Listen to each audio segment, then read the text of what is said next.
Hello, welcome to So Much to Talk About Big East Media Day 2009-2010 season. My pleasure to have the head coach for the Notre Dame Fighting Irish, Mr. Mike Brey. Pleasure to have you on. It's an honor. Good to be with you again. Yes, indeed. Thank you. And I wanted to ask you about, disappointing year last year and everything. So talk about the things that your players got out of it and to really make those improvements this year. Well, I was proud of our group, even though we couldn't get into the NCAA tournament after that brutal stretch in January, that our seniors kept us together, and we made a nice run in the NIT, and we treated that very seriously and didn't hang our heads.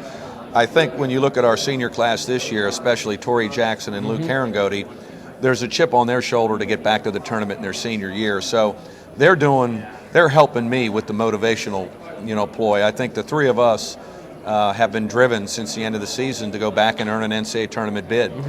That senior class, if they win 23 games, could be the winningest class in the history of our program. That's a heck of a thing, and I know that really drives them. Even more than the Adrian Dantley-led team in the mid-70s. The group, the 78 group of Tripucka and Tracy Jackson have the record right now. Now, of course, in all due respect to that group, they didn't play in the Big East. They were independent. So to get that record through Big East play, I think you could even put an asterisk on that. That's for sure. That's true. For sure. And I wanted to ask you about the Big East Conference. There are a lot of players that were lost, to the NBA draft and everything, but it's still so strong. So talk about how you really motivate your players to keep that focus, and especially after last year. Well, I think the interesting thing about the league this year is, a lot of the key starters that left from teams that finished like 1 through 5. The teams 10 through 15, 10 through 16, they all have their starters back. So I think it's going to be an interesting race. Yeah, this is going to be very, very interesting this year. West Virginia and Villanova on paper have the most, and after that, the rest of us are figuring it out, and that's good for the rest of us because there's opportunity to go grab one of those bids. That's right, absolutely. And I want to talk about your experiences in coaching and being a leader.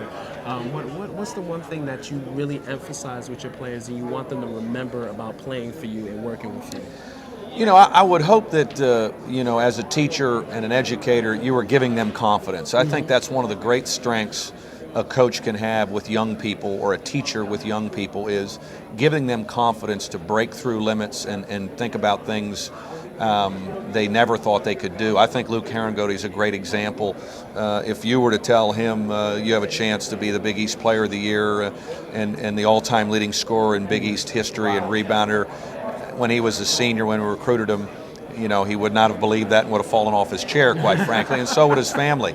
But I think, as he's gotten better and gotten confident as the teacher, to keep him confident and keep him believing and to not settle and get in a comfort zone, I think those are things that a teacher always has to do. Wow. Well, Coach Brey, I want to say it's just an honor speaking with you. I know you have many other interviews to do, but thank you for taking time to be on So Much to Talk About, and good luck this season. I know the NCAAs, definitely you guys will be back. We're going after it. Thank you. So Good to be with you. Take care. Same. Yep.